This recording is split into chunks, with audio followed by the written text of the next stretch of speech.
Ce soir, nous explorons une vie qui a changé le cours de l'histoire, celle de la reine élisabéthière. Une femme qui a défié la tradition du mariage, gouverné avec une détermination sans pareille et légué son nom à toute une époque. De l'ombre menaçante de l'échafaud en tant que princesse, à la lumière éclatante du triomphe en tant que reine, son règne a remodelé l'Angleterre à jamais. Elle fut une souveraine, un symbole et un mystère. Élisabéthière demeure l'une des monarques les plus emblématiques de tous les temps. Alors, avant de vous installer confortablement, si notre voyage dans le temps vous plaît, montrez-le nous avec un pouce levé et abonnez-vous pour ne manquer aucune de nos explorations. Dites-nous dans les commentaires depuis quel coin du monde et à quelle heure vous nous rejoignez dans cette aventure. Parfois, les récits que nous partageons sont si captivants qu'ils nous tiennent éveillés, et d'autres fois, nous travaillons sur des histoires plus apaisantes, parfaites pour trouver le sommeil. Maintenant, il est temps de tamiser les lumières, peut-être d'allumer un ventilateur pour un doux bruit de fond, et de nous rejoindre alors que nous dévoilons en douceur la vie, les amours et l'héritage de la Reine Vierge, Élisabeth Tudor. Nous sommes en 1533. L'air du palais de Greenwich vibre d'une attente anxieuse. Le roi Henri VIII, dans son désir désespéré d'un héritier mâle, attend la naissance de son deuxième enfant. Sa nouvelle épouse, Anne Boleyn, a captivé l'Angleterre par son intelligence, son ambition et son esprit rebelle. Mais lorsque les sages-femmes présentent une petite fille, le 7 septembre, un silence de plomb s'abat sur la cour. Le fils tant espéré n'est pas venu. À sa place, une fille, Élisabeth. Sa naissance n'est pas célébrée avec la pompe réservée à une future reine. Pour beaucoup, c'est un échec politique. Pourtant, pour sa mère Anne et quelques fidèles partisans, Élisabeth est un trésor. La petite princesse a des cheveux d'un roux flamboyant et un regard vif et curieux. Elle porte en elle le sang Tudor de son père et l'esprit audacieux de sa mère. Ce que personne ne réalise encore, c'est que cet enfant, né dans la déception, commandera un jour un empire. Les premières années d'Élisabeth sont loin d'être faciles. Alors qu'elle n'a pas encore 3 ans, son univers bascule dans les ténèbres. Sa mère, autrefois reine, est arrêtée, accusée d'adultère et de trahison, puis conduite à la Tour de Londres. Quelques jours plus tard, Anne Boleyn est exécutée, décapitée à l'épée. Élisabeth, désormais fille d'une femme déchue, est déclarée illégitime et privée de son titre. Le berceau royal est remplacé par une vie discrète à la campagne. Elle est plus surveillée qu'aimée, déplacée de maison en maison. Son sang royal la maintient dans le privilège, mais la chute de sa mère la maintient en danger. Son père, Henri VIII, se remarie encore et encore. Silencieuse et observatrice, Élisabeth voit les reines être couronnées, répudiées ou détruites. Mais elle ne s'efface pas. Elle écoute, elle apprend. Son éducation est confiée aux plus grands érudits de son temps, et elle absorbe le latin, le français et la philosophie avec une rapidité stupéfiante. Elle lit les récits d'empires, de saints et de rois. Dès son enfance, elle montre les signes d'une qualité rare, une résilience enveloppée d'intelligence. Née dans le scandale et la perte, Élisabeth commence à se forger une nouvelle identité. Elle n'est pas seulement une survivante de la tragédie de sa mère, mais une élève de celle-ci. Elle comprend le pouvoir, le coût de l'amour et la protection du silence. Au fond d'elle, le feu de son futur règne commence doucement à brûler. Alors qu'Élisabeth devient une jeune femme, son monde reste imprévisible, façonné par les caprices d'une cour volatile et les humeurs changeantes d'un père qu'elle connaît à peine. Mais même dans ce monde périlleux, elle apprend à s'adapter, non par la force, mais par l'observation, l'écoute et l'attente. Tandis que d'autres luttent pour leur position, Élisabeth devient une maîtresse de l'immobilité. Elle observe comment les mots sont utilisés comme des armes, comment les sourires peuvent cacher la trahison. Son esprit devient sa forteresse, où elle emmagasine chaque leçon. Son éducation continue de s'épanouir. Élisabeth dévore les œuvres de Cicéron et de Sénèque, absorbant la logique de la Rome antique et la grâce de la poésie classique. Elle rédige des lettres en latin, traduit des textes grecs et parle le français et l'italien avec une aisance quasi parfaite. Plus qu'une simple noble en attente, elle devient l'une des femmes les plus intellectuellement douées d'Europe. Mais le savoir seul ne peut la protéger. Lorsque son demi-frère Édouard monte sur le trône, Élisabeth garde la tête basse. Et lorsque sa demi-sœur Marie, farouchement catholique et méfiante envers tous les protestants, devient reine, la vie d'Élisabeth entre dans une nouvelle ère de danger. Des murmures l'entourent. Certains croient qu'elle conspire avec des rebelles protestants, d'autres pensent qu'elle convoite secrètement le trône. En 1554, lorsqu'une rébellion éclate contre la reine Marie, Élisabeth est impliquée. Elle est conduite à la Tour de Londres, entre les mêmes murs de pierre qui avaient autrefois emprisonné sa mère. Pendant des semaines, elle vit avec la crainte de ne jamais en sortir vivante. Les couloirs froids de la tour résonnent du silence, seulement interrompus par le grincement des pas, le cri lointain des corbeaux et ses propres prières silencieuses. Mais elle ne cède pas. Élisabeth nie chaque accusation avec une clarté mesurée. Elle écrit des lettres soigneusement formulées à la reine, niant toute trahison sans jamais paraître trop assurée. Elle pleure quand il le faut, reste calme quand on l'attend, et laisse son silence parler plus fort que ne le ferait jamais l'indignation. Finalement, elle est libérée. Non pas parce qu'on la croit, mais parce qu'elle est devenue trop dangereuse à tuer et trop prudente pour être condamnée. En sortant de la tour, Élisabeth n'est plus seulement une princesse avec une revendication. Elle est une femme forgée dans la suspicion, affûtée par la survie. Et son heure approche. L'année est 1558. Les cloches de Londres sonnent la mort de la reine Marie. Le pays retient son souffle. Après des décennies de conflits religieux, de bûchers, d'exécutions et de troubles, le peuple se tourne vers une nouvelle souveraine. Une femme autrefois emprisonnée dans la tour, autrefois marquée du sceau de l'illégitimité, s'apprête à porter la couronne. Élisabeth Tudor, à seulement 25 ans, est proclamée reine d'Angleterre. Elle traverse les rues de la capitale sur un cheval blanc. L'air de novembre est vif, imprégné de l'odeur de la fumée de bois et du changement. Le peuple l'acclame, jetant leurs chapeaux en l'air et s'agenouillant dans les rues boueuses. Elle sourit, radieuse et sereine, mais au fond d'elle, elle connaît le poids qu'elle porte désormais. L'Angleterre est divisée, le trésor est presque vide, les ennemis étrangers rôdent, et beaucoup doutent encore qu'une femme puisse gouverner seule. Mais Élisabeth s'est préparée à ce moment toute sa vie. Son couronnement, le 15 janvier 1559, est un spectacle d'or, de velours et d'encens. Elle entre dans l'abbaye de Westminster, vêtue de blanc et de cramoisi, couronnée sous les anciennes arches des rois. Et pourtant, il y a quelque chose de différent dans son règne dès le début. Un sens de la résolution, de la clarté, du contrôle. L'une de ses premières décisions est de restaurer l'Église d'Angleterre, rompant une fois de plus avec Rome. Mais elle le fait avec prudence. Elle ne lance pas de persécution de masse, ni n'envenime les tensions. Au contraire, elle cherche le compromis. Elle veut la paix, pas le fanatisme. Elle rassemble un conseil de conseillers de confiance. William Cecil devient son plus loyal serviteur, brillant, constant et sage. D'autres, comme Francis Walsingham et Nicholas Bacon, forment l'épine dorsale de son gouvernement. Ces hommes comprennent sa vision. Une Angleterre stable, gouvernée non par la peur, mais par l'intelligence et la retenue. Et puis, il y a la question qui ne la quittera jamais, le mariage.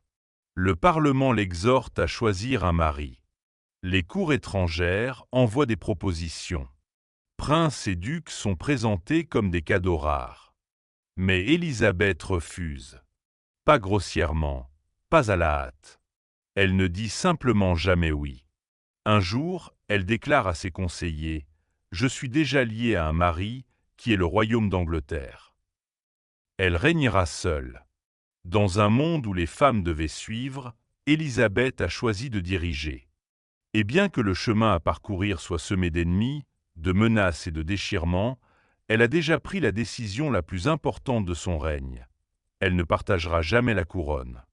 Dès l'instant où elle porte la couronne, Élisabeth devient la fiancée la plus convoitée d'Europe. Non par amour, mais pour les alliances, le contrôle et le pouvoir. Rois, princes, ducs et nobles font la queue pour gagner sa main. Chaque proposition porte le poids de la diplomatie. Un mariage avec Élisabeth pourrait changer l'équilibre de l'Europe. Mais elle reste célibataire. Un nom s'élève au-dessus des autres, Robert Dudley. Beau, charmant, et toujours présent aux côtés d'Élisabeth. Ils se connaissent depuis l'enfance. Il est l'un des rares à pouvoir la faire rire. À la cour, les murmures sur la nature de leur lien sont incessants. La mort soudaine et suspecte de l'épouse de Dudley ne fait qu'épaissir les rumeurs. Et pourtant, Élisabeth ne l'épouse pas. Elle n'épouse personne. Au fil des ans, les prétendants sont nombreux. Philippe II d'Espagne, autrefois marié à sa sœur Marie, l'archiduc Charles d'Autriche, François, duc d'Anjou. Chaque homme représente une alliance possible. Chaque cour est menée avec soin, parfois pendant des années, pour finalement se terminer par un silence diplomatique. Élisabeth joue le jeu avec une habileté consommée. Elle utilise la promesse du mariage comme un outil diplomatique, ne rejetant jamais ouvertement, mais ne cédant jamais le contrôle. Elle maintient l'espoir des souverains étrangers tout en tenant leurs ambitions à distance. C'est un équilibre délicat qu'elle maîtrise à la perfection. Dans son propre royaume, son choix de ne pas se marier fait d'elle une curiosité, voire une source d'anxiété. Une reine sans roi, une femme gouvernant seule, et surtout une femme sans héritier. Pourtant, elle se forge une nouvelle identité, la reine vierge. Elle transforme ce que d'autres voient comme une faiblesse en un symbole de dessein divin. Les peintures commencent à la dépeindre non seulement comme une monarque, mais comme un mythe, drapé de perles, baigné de lumière, intouché par les préoccupations terrestres. Elle n'appartient à aucun homme, mais à l'Angleterre. En vérité, ce choix est à la fois personnel et politique. Élisabeth a vu trop clairement ce que le mariage peut coûter, comment il peut affaiblir une reine, la rendre vulnérable, ou pire, permettre à un autre de gouverner à sa place. Elle chérit trop sa souveraineté. Alors, elle marche seule. Et chaque année, cette décision résonne avec plus de force. Élisabeth n'est pas seulement la souveraine de l'Angleterre, elle en est l'épouse. À mesure que le règne d'Élisabeth s'affermit, sa cour s'épanouit en quelque chose d'extraordinaire. Plus qu'un siège du gouvernement, elle devient une scène où l'esprit, la poésie, l'art et l'ambition dansent sous le regard de la reine. C'est un théâtre du pouvoir, et Élisabeth en est l'actrice principale. Les cours de Whitehall et de Richmond scintillent de soie et d'or. Les courtisans arrivent vêtus des dernières modes. Fraises, manches ornées de bijoux et robes de velours. Pourtant, sous cet éclat, une compétition silencieuse se joue. Chaque regard, chaque geste, chaque mot soigneusement choisi est un mouvement dans un jeu plus vaste pour gagner la faveur de la reine. Élisabeth encourage cela. Elle aime le spectacle. Mascarades, danses et divertissements élaborés remplissent le calendrier royal. Des poètes comme Edmund Spenser écrivent des vers en son honneur. Des peintres l'immortalisent dans des portraits mythiques et intemporels, avec des perles symboliques, des globes célestes et des expressions sereines. Ce ne sont pas de simples flatteries, c'est de la propagande soigneusement conçue pour renforcer son pouvoir. Et puis, bien sûr, il y a William Shakespeare. Bien qu'il n'ait jamais joué directement pour Élisabeth dans ses premières années, son œuvre s'est épanouie en même temps que l'âge d'or qu'elle a nourri. Ses pièces explorent l'ambition, la trahison, l'amour et le destin, des thèmes qu'elle ne connaît que trop bien. Mais la vie de cour n'est pas que raffinement et articles. Elle est aussi dangereuse. Sous la surface, les rivalités couvent, les factions se forment, les espions écoutent. Élisabeth maintient le contrôle avec une finesse remarquable. Elle ne se marie jamais, mais elle joue les favoris, élevant des hommes comme Robert Dudley, Walter Raleigh et le comte d'Essex à de grands sommets pour les faire chuter lorsqu'ils dépassent les bornes. Pourtant, elle récompense la loyauté et le génie. Ses plus proches conseillers restent constants, en particulier William Cecil, son pilier en matière de politique et de planification. Avec son aide, elle maintient un équilibre délicat, accordant juste assez de liberté pour que la cour reste vibrante, mais jamais assez pour menacer son trône. Malgré l'immense pression du pouvoir, Élisabeth montre rarement de faiblesse. Même avec le passage des années, elle porte le masque de la magnificence. Son maquillage s'épaissit, ses perruques deviennent plus élaborées, mais tout cela fait partie de la performance. Elle crée une image qui lui survivra. Pour son peuple, la cour est le miroir de son règne, majestueux, intelligent et férocement contrôlé. Et en son centre se dresse une reine qui comprend mieux que quiconque que le pouvoir ne se prend pas seulement, il se met en scène. Bien que la cour d'Élisabeth éblouisse par sa poésie et sa splendeur, des ombres s'accumulent au-delà des murs du palais. Son règne est marqué non seulement par l'éclat, mais aussi par des menaces constantes, certaines nées de l'ambition, d'autres du sang. Parmi les plus dangereuses se trouve sa propre cousine, Marie, reine d'Écosse. Marie est tout ce qu'Élisabeth n'est pas, catholique, jeune veuve et ancienne reine consort de France. Pour de nombreux catholiques anglais, Marie a la prétention la plus légitime au trône d'Angleterre. Elle est vue non seulement comme une alternative, mais comme la reine légitime. Pire encore, elle vit sous l'œil vigilant d'Élisabeth. Après avoir été forcée d'abdiquer son trône écossais, Marie s'enfuit en Angleterre en 1568, attendant la protection d'Élisabeth. Ce qu'elle trouve à la place, c'est une prison dorée. Elle est déplacée de château en château, étroitement gardée, poliment confinée. Pendant près de 19 ans, Marie est une invitée dans une cage dorée. Mais elle n'est jamais inoffensive. Des complots se forment autour d'elle. Des lettres sont passées en contrebande. Des conspirateurs murmurent son nom dans des couloirs sombres. Certains veulent tuer Élisabeth et placer Marie sur le trône. Maintes et maintes fois, Élisabeth hésite. Marie est, après tout, de sang royal, une autre reine, et Élisabeth croit profondément au droit divin des monarques. Comment pourrait-elle justifier l'exécution de l'une des siennes? Et pourtant, les complots continuent. Finalement, l'un d'eux va trop loin. En 1586, le complot de Babington est découvert, une conspiration visant à assassiner Élisabeth et à libérer Marie. Cette fois, les preuves sont indéniables. Les propres lettres de Marie sont découvertes, prouvant son implication. Élisabeth lutte avec la décision. Elle signe l'arrêt de mort, puis s'arrête, puis signe à nouveau. Le 8 février 1587, Marie est exécutée au château de Fotheringhay. Le moment est solennel, sinistre. Marie porte du rouge, la couleur du martyr catholique.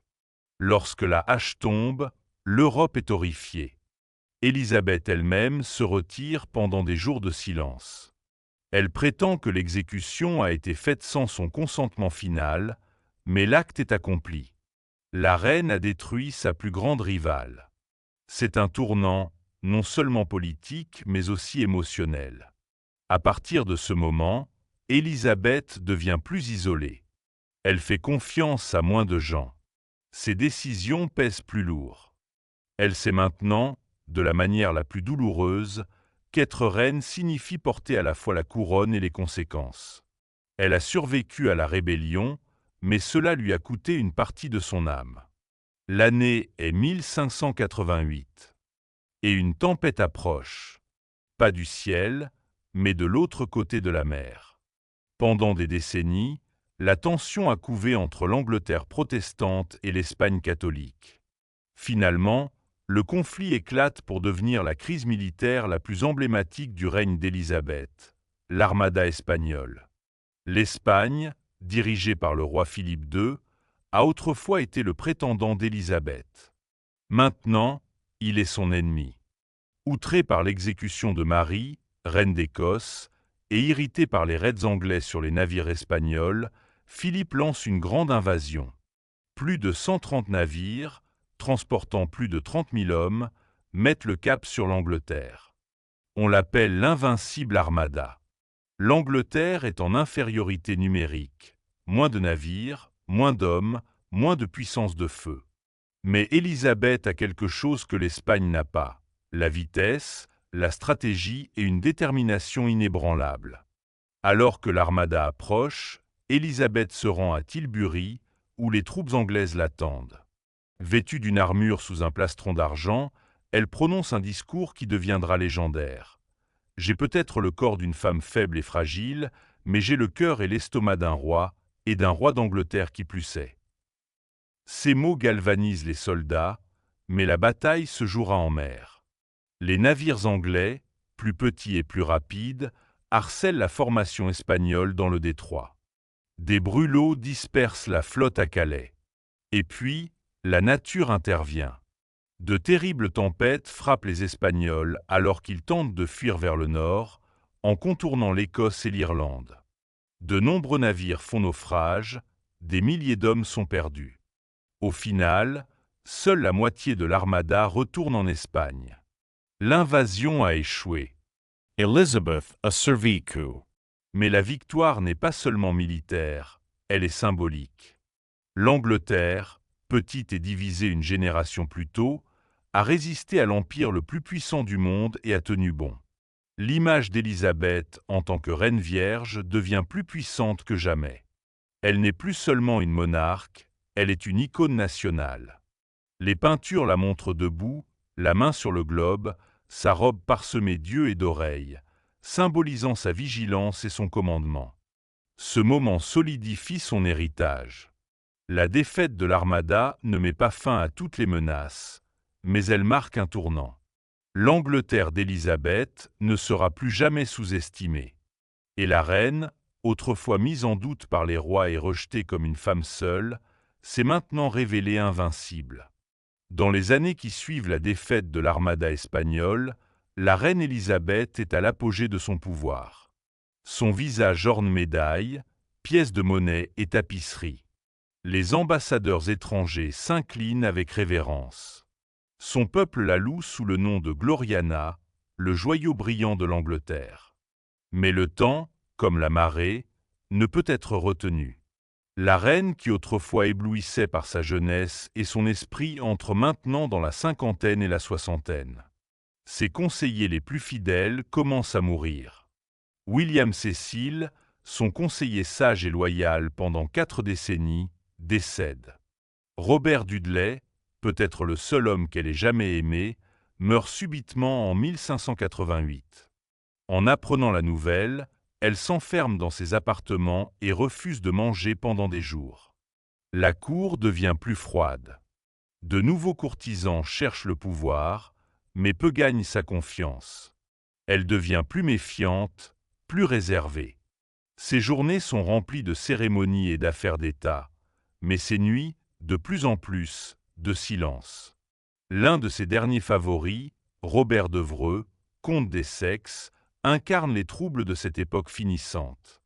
Jeune, charmant et ambitieux, Essex capte la faveur d'Élisabeth, mais aussi son ire.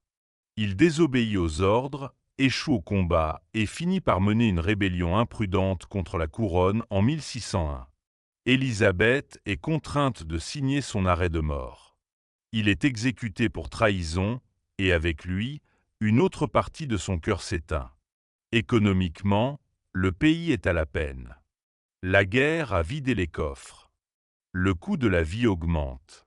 La cour autrefois scintillante devient plus cérémonielle, moins vibrante. Pourtant, le peuple l'aime toujours. Il voit en Élisabeth non seulement une reine, mais l'esprit de leur nation, endurante, fière et inflexible. Dans ces dernières années, Élisabeth refuse de nommer un successeur, craignant que cela ne sape son autorité de son vivant. Elle reste seule, de plus en plus lasse, mais ne voulant pas lâcher le pouvoir. Les fastes d'antan se raréfient, les danses ralentissent, l'éclat diminue. Mais la couronne reste fermement sur sa tête. Elle porte un maquillage blanc au plomb pour masquer son visage vieillissant. Ses cheveux, autrefois roux, sont maintenant une perruque. Mais elle se tient toujours droite dans ses robes imposantes, sa voix commandant même lorsque sa force décline. Dans son crépuscule, elle s'accroche à une chose par-dessus tout, son image. Car elle sait, bien avant les autres, que sa légende lui survivra. À l'aube de 1603, la reine Élisabeth est une femme au terme d'un long et extraordinaire voyage.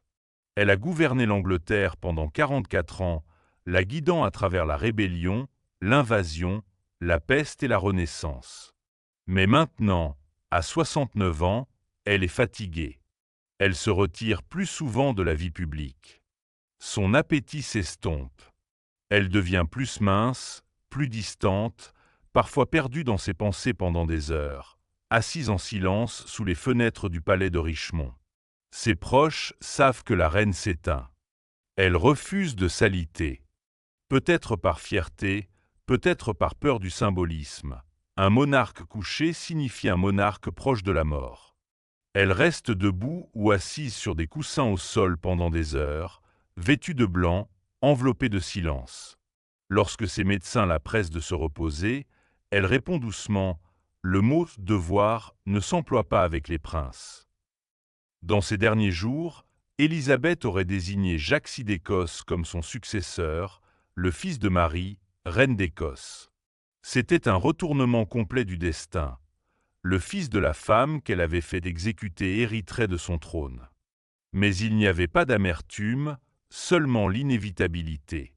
Le 24 mars 1603, la reine vierge s'éteint dans son sommeil. La nouvelle se répand dans Londres.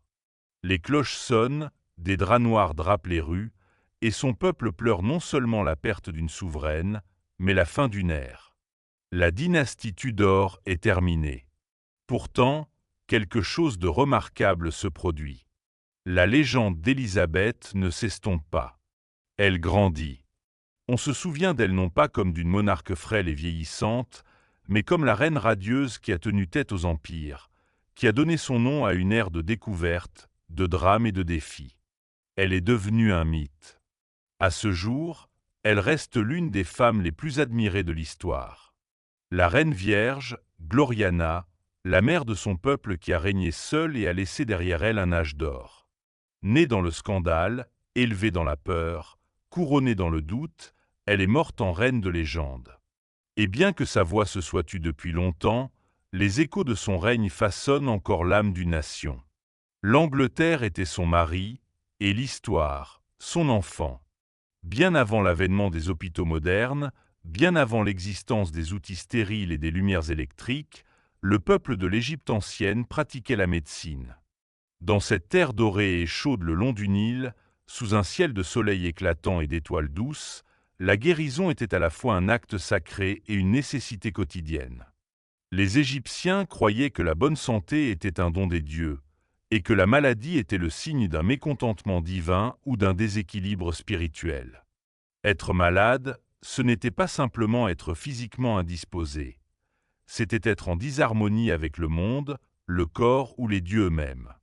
La santé exigeait l'équilibre, et la médecine était donc inséparable de la religion, de la magie et du rituel. La guérison ne commençait pas par un diagnostic, mais par une prière. Les temples étaient les premiers hôpitaux.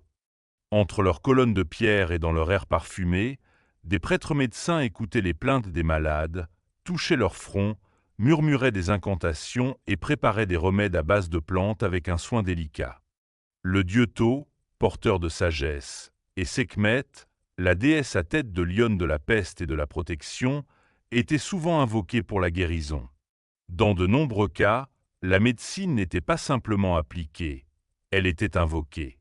Mais les Égyptiens étaient aussi des praticiens pragmatiques. Ils observaient les blessures, les nettoyaient avec du vin ou de l'eau du Nil et les enveloppaient de lin propre. Ils apprenaient quelles herbes réduisaient les fièvres, quelles huiles apaisaient la peau et quels minéraux arrêtaient les saignements. Leur connaissance était transmise avec soin, écrite à l'encre sur de fragiles rouleaux de papyrus, gardés par les scribes des temples et enseignés uniquement aux personnes de confiance. Ils savaient que certaines maladies suivaient des schémas, que l'accouchement exigeait compétence et propreté, que l'infection pouvait être mortelle, et que la guérison nécessitait à la fois les mains et les mots. Vivre dans l'Égypte ancienne, c'était vivre avec la mort toujours proche. Les crocodiles dans le fleuve, les tempêtes de sable dans le désert, et les maladies à chaque coin de rue. Mais c'était aussi vivre avec la beauté, le rythme et le soin. Les gens se baignaient quotidiennement, utilisaient des onguents pour adoucir leur peau et mâchaient des herbes pour rafraîchir leur haleine, honorant leur corps comme un vaisseau sacré. La médecine dans l'Égypte ancienne n'était pas seulement une question de survie. C'était une question de préservation de la santé, de la vie et finalement de l'âme elle-même. Au pays du Nil, la guérison était à la fois une science et une prière, murmurée à l'éternité. Dans le monde de l'Égypte ancienne, un guérisseur n'était jamais simplement un médecin. Il était souvent un prêtre, un érudit et un serviteur des dieux. La médecine n'était pas simplement apprise, elle était révélée par une connexion divine. Ainsi, les premiers médecins étaient liés au temple, guidés par des textes sacrés et des forces célestes. Ces prêtres médecins étaient connus sous le nom de Sounou. Ils ne portaient pas de blouse blanche, mais des robes de lin. Ils ne transportaient pas de stéthoscope, mais des rouleaux, des amulettes et des outils rituels sculptés. Ils servaient non seulement les malades, mais aussi les dieux qui veillaient sur la santé de tous. L'une de ces divinités était Tho, le dieu à tête d'ibis de la sagesse, de l'écriture et du savoir sacré.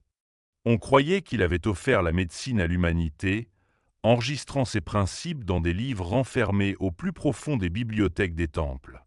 La présence de Tho était invoquée chaque fois qu'une guérison commençait, son nom murmuré avant qu'un mot ne soit prononcé ou qu'une blessure ne soit touchée. Mais la déesse la plus redoutée et la plus vénérée de ce royaume était Sekhmet.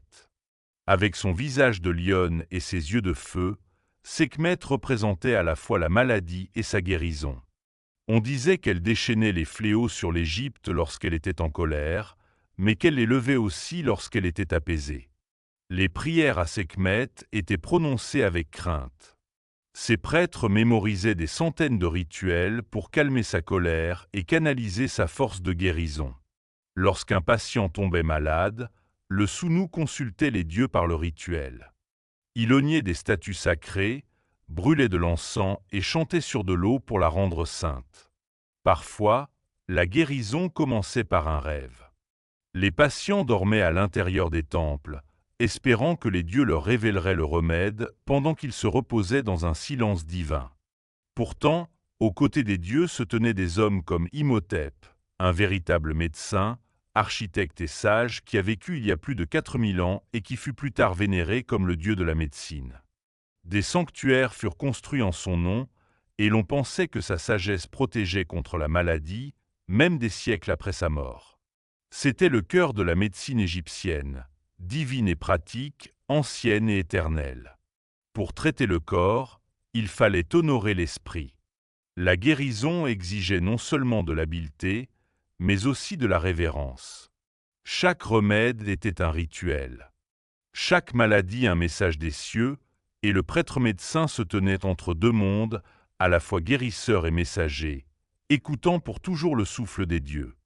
Au plus profond des entrepôts des anciens temples, où l'air était sec et où l'odeur de l'encens persistait, des rouleaux étaient conservés comme des trésors. Parmi eux se trouvait l'un des plus grands artefacts de guérison jamais écrits, le papyrus hébert.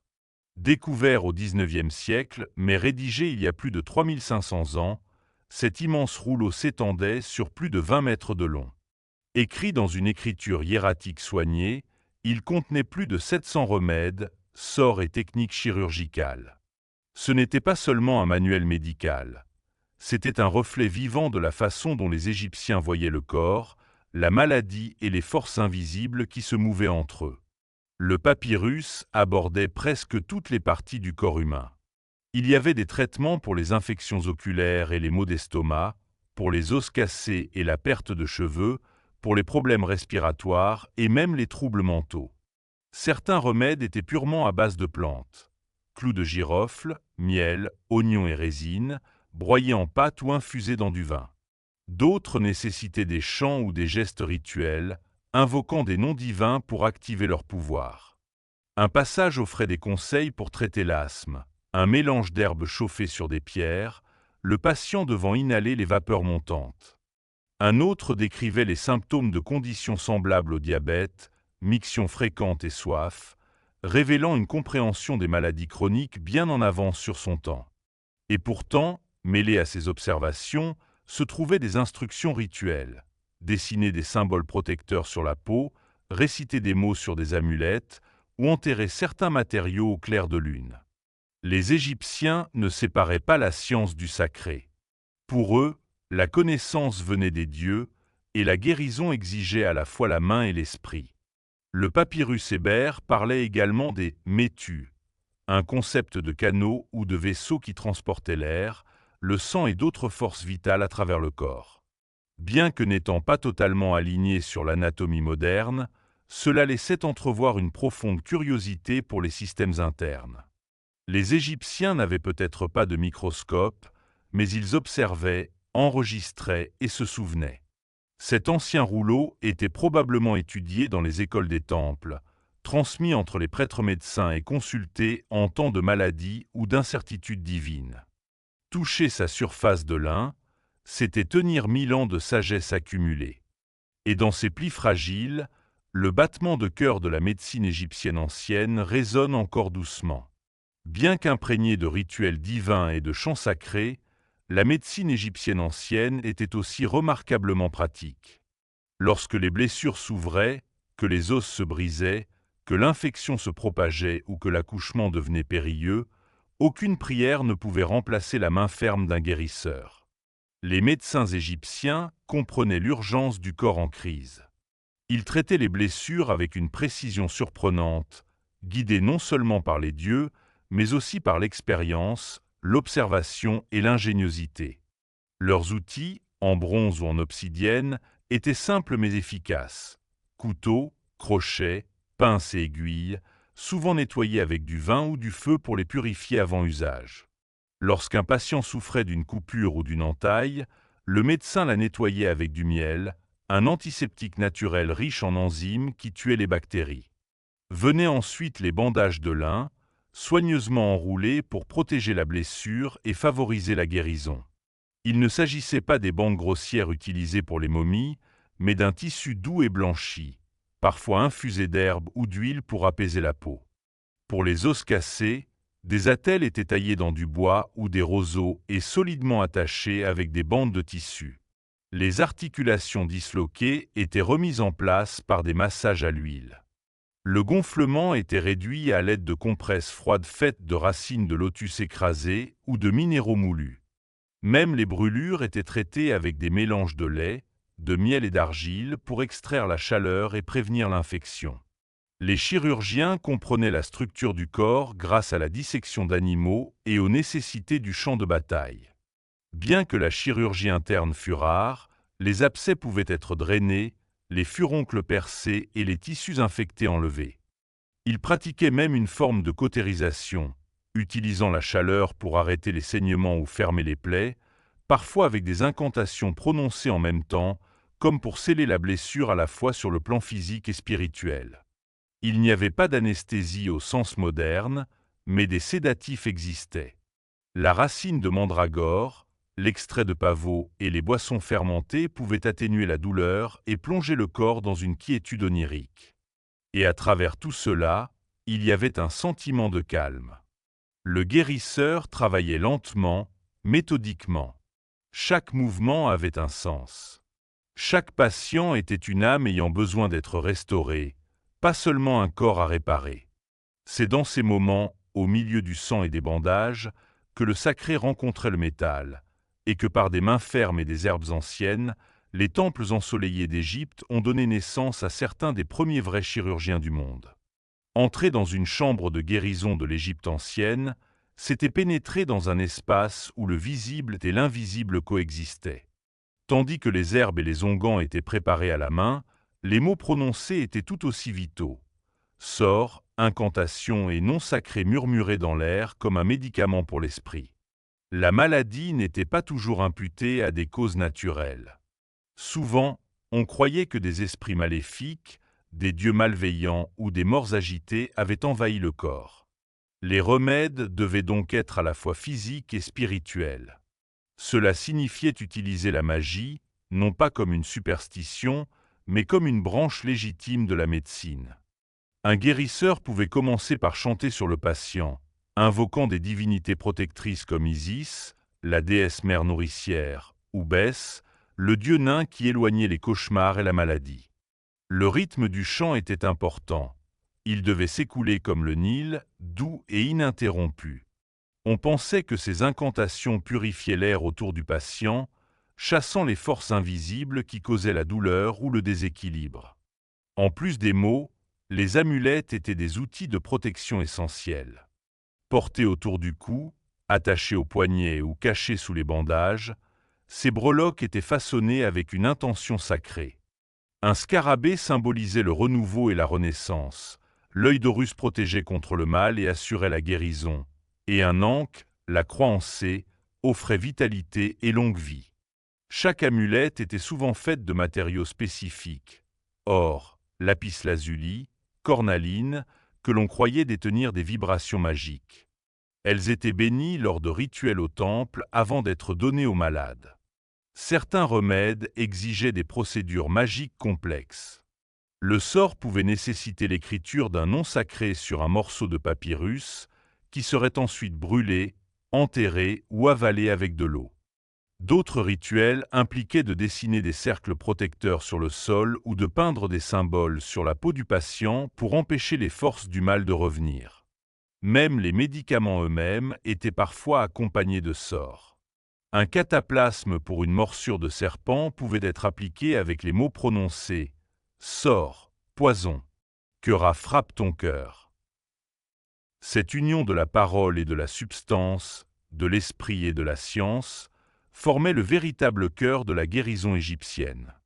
Pour eux, le corps ne pouvait être guéri si l'âme n'était pas apaisée. Et ainsi, le guérisseur devenait à la fois médecin et sorcier, traitant les blessures visibles et chassant celles qui ne l'étaient pas. Sous l'ombre des murs des temples et le long des rives fertiles du Nil, les anciens Égyptiens puisaient leur médecine non pas dans des flacons, mais dans la terre, feuilles, racines, résines, graines et fleurs. La nature était leur apothicaire, et la terre elle-même était remplie de guérisons. Les Égyptiens connaissaient bien leurs plantes. Ils comprenaient quelles herbes faisaient baisser la fièvre, lesquelles soulageaient la douleur et lesquelles calmaient l'estomac. Leurs remèdes n'étaient pas devinés. Ils étaient appris, transmis de guérisseurs à apprentis, gravés dans les papyrus et affinés au fil des générations. Pour apaiser les brûlures, ils utilisaient l'aloe vera, son gel épais appliqué directement sur la peau endommagée. Pour les infections, ils se tournaient vers la myrrhe, une résine parfumée récoltée sur les arbres du désert.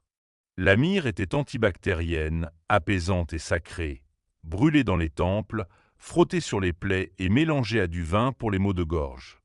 La douleur était soulagée à l'aide de l'écorce de saule, qui contenait de la salicine, une première version de l'aspirine. L'écorce était mâchée ou infusée en thé, son goût amer masquant le pouvoir qu'elle contenait. La coriandre, le cumin, l'ail et les baies de genièvre étaient utilisés pour la digestion, tandis que le fenugrec calmait la toux et la racine de réglisse adoucissait la laine et apaisait la gorge. De nombreux remèdes étaient préparés avec soin. Les ingrédients étaient broyés sur des palettes de pierre lisse, mélangés avec de l'huile, du vin, du lait ou du miel, et administrés en doses soigneusement mesurées. Certains étaient avalés, d'autres appliqués sur la peau, certains étaient tassés dans les plaies, d'autres étaient brûlés pour que le patient puisse inhaler leur fumée curative. Le miel était un ingrédient courant, non seulement pour son goût, mais aussi pour sa capacité naturelle à combattre les infections et à préserver les tissus. Le lait et la bière, sacrés dans la vie quotidienne, devenaient des vecteurs pour les herbes en poudre ou les minéraux écrasés. Même les animaux jouaient un rôle. La graisse de crocodile ou d'hippopotame, des scarabées écrasés ou de la peau de serpent pouvaient être utilisés dans des traitements rares, bien que toujours équilibrés par un rituel et une prière. Chaque ingrédient avait un but, à la fois physique et symbolique. Leurs armoires à pharmacie n'étaient pas cachées derrière une vitre. Elles poussaient dans les jardins, les marchés et les cours des temples. Le monde lui-même était rempli de guérisons, si l'on savait où regarder. Et bien que leur pharmacologie soit née de l'intuition plutôt que de la chimie, les résultats parlaient d'eux-mêmes. Car dans l'Égypte ancienne, les plantes étaient plus que des outils. Elles étaient des médecins silencieux, enracinés dans les rythmes de la vie. Pour le guérisseur de l'Égypte ancienne, diagnostiquer une maladie n'était pas une tâche simple ou rapide. Le corps, après tout, était un vaisseau non seulement de sang et d'os, mais aussi d'esprit, d'émotion et de destinée. Comprendre ce qui affligeait une personne signifiait observer non seulement les symptômes, mais les signes, non seulement la chair, mais le destin qui se cachait derrière. Le prêtre médecin commençait par écouter la voix du patient, le rythme de sa respiration, l'expression de ses yeux. Il pouvait sentir le pouls, non pas comme nous le faisons aujourd'hui en comptant les battements, mais en sentant des schémas d'énergie, de tension ou de déséquilibre dans le flux de la vie à travers les canaux cachés du corps. Ils examinaient l'urine, la sueur et les selles, à la recherche de couleurs, d'odeurs ou de textures inhabituelles. La langue pouvait être inspectée, ainsi que la peau, pâle ou rouge, chaude ou moite, sèche ou lisse d'huile. Mais au-delà de ces indices physiques, une question plus profonde était toujours posée. Pourquoi maintenant? La maladie, pour eux, avait une cause, mais elle avait aussi un contexte. Était-ce une punition d'un dieu, une malédiction d'un rival jaloux, un esprit invisible s'accrochant à l'âme? Dans les cas plus mystérieux, les guérisseurs se tournaient vers la divination. Ils pouvaient consulter le livre des rêves, interprétant les visions que le patient avait pendant son sommeil.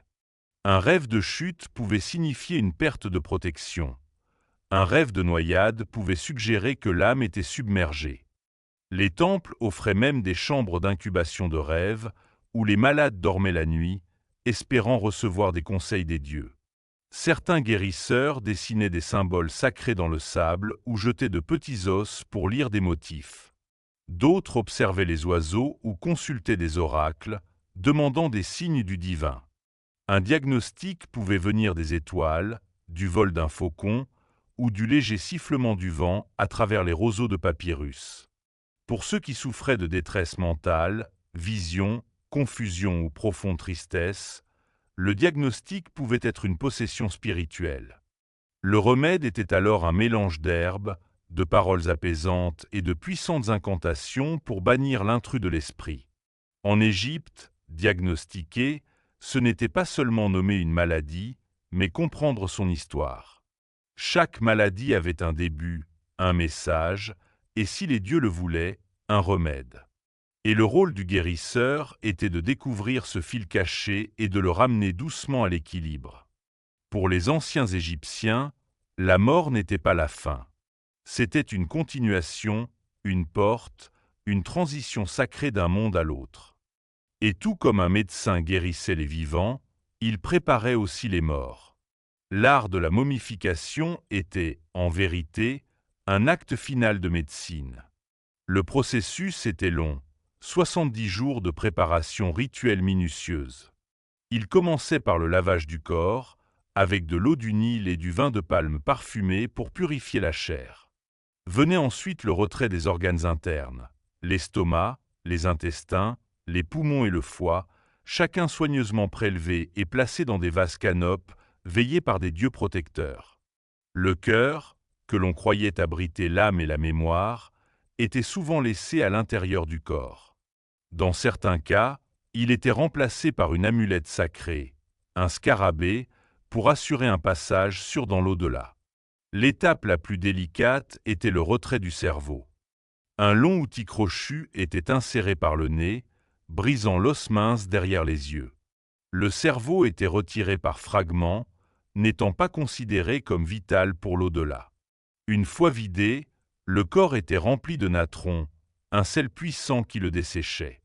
Pendant 40 jours, il reposait dans l'immobilité, tandis que l'humidité quittait la chair.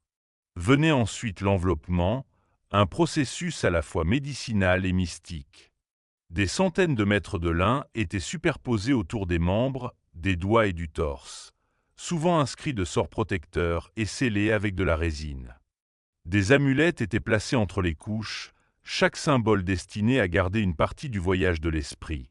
L'œil d'Horus pour la protection, l'Ankh pour la vie éternelle, le pilier de Djed pour la force et la stabilité. L'enveloppement final se faisait souvent avec une grande cérémonie. Les prêtres récitaient le rituel de l'ouverture de la bouche, restaurant symboliquement les sens pour que l'âme puisse manger, parler et respirer dans l'au-delà. Des huiles parfumées étaient appliquées. Un masque, souvent en or, était placé sur le visage. Le corps momifié était ensuite placé dans un sarcophage sculpté, et enfin dans une tombe remplie de nourriture, d'outils et de textes pour le monde à venir. Pour les Égyptiens, préserver le corps n'était pas de la vanité, c'était de l'amour. C'était la guérison finale, la médecine éternelle. Et à travers elle, la mort elle-même était adoucie en sommeil. Bien que les sables aient depuis longtemps recouvert les temples et que les rouleaux de papyrus se soient estompés avec le temps, la sagesse des anciens guérisseurs d'Égypte résonne encore de manière discrète. Leur mélange de science et d'esprit, d'herbes et d'hymnes, a jeté les bases pour les générations à venir, non seulement en médecine, mais dans la façon dont nous comprenons l'expérience humaine de la guérison. Beaucoup de leurs pratiques ont voyagé loin. Les érudits grecs, y compris Hippocrate et Galien, ont étudié les textes et les techniques égyptiennes. Les Grecs ont bâti sur les idées égyptiennes d'anatomie, de diagnostic et de remèdes à base de plantes. Même le mot « pharmacie » trouve ses racines dans le péranque égyptien. La maison de vie où la médecine, la magie et l'écriture étaient préservées. Des concepts comme l'hygiène, le soin des plaies et l'importance de l'observation trouvent tous des échos dans les cliniques modernes. L'utilisation ancienne du miel comme antiseptique, de l'écorce de saule pour la douleur et de l'ail pour renforcer le corps est toujours soutenue par la science d'aujourd'hui. D'une certaine manière, les médecins du Nil n'étaient pas primitifs. Ils étaient des pionniers, marchant sur la ligne entre le tangible et le divin. Pourtant, leur plus grand héritage ne se trouve peut-être pas dans les ingrédients ou les instruments, mais dans la philosophie. Ils ne traitaient pas seulement le corps, mais l'âme. Ils n'écoutaient pas seulement les mots, mais les rêves. Ils comprenaient que la guérison exige plus que le toucher. Elle exige la présence, l'immobilité, l'intention. Pour eux, la maladie était un message, une histoire à démêler, un signe de déséquilibre entre la terre, les cieux et le cœur humain. Et la guérison n'était pas seulement un remède, c'était un retour à l'harmonie. Dans un monde aujourd'hui gouverné par les machines et les mesures, quelque chose de leur ancienne révérence parle encore. La patience tranquille du prêtre médecin, le doux chant sur une tasse d'herbe, la croyance que l'acte de guérir est en soi sacré. Aujourd'hui, nous marchons dans l'ombre de ces salles ensoleillées où des lions de pierre montaient autrefois la garde et où l'encens flottait entre les colonnes. Et dans les coins tranquilles de la médecine moderne, où une main est tenue, une prière est murmurée ou une vie est honorée, nous sentons encore le battement de cœur de ceux qui nous ont précédés. Les guérisseurs du Nil n'ont pas été oubliés. Ils sont toujours avec nous, dans chaque souffle qui cherche à guérir et chaque âme qui aspire à la paix.